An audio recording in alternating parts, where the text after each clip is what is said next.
So a little bit more than 800 years ago was the life of St. Francis. And Francis was quite concerned about what people had come to believe at this point. They believed in a sky god who was far away from us, who sat in judgment. And we didn't really have an easy way to be in touch with that God. And Francis was like, no, God is here. God is here. And to bring that message home, St. Francis was the first person who created a quote-unquote creche or manger scene, which has got a rough shed and a statue of Mary and a statue of Joseph and maybe a camel and a goat and a cow and a sheep and this little manger with hay in it, which is where animals feed. And then in that place where the animals feed, he put a statue of the baby Jesus. And maybe he added some shepherds coming to worship and kings coming to adore, etc.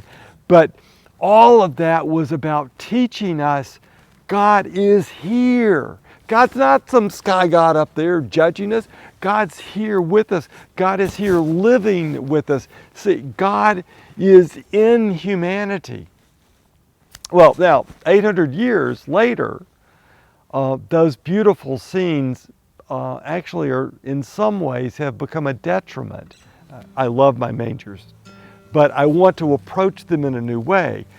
The manger is in no way a literal historical concretation of what I would have seen back there if I had been living 2,000 years ago.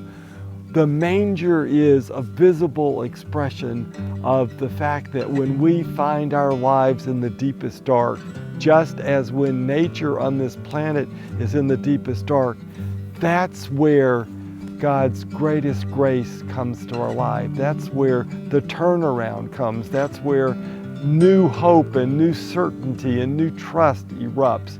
And those names, hope, love, compassion, reconciliation, justice, the freshness of that again in us, that's like the birth of the baby Jesus.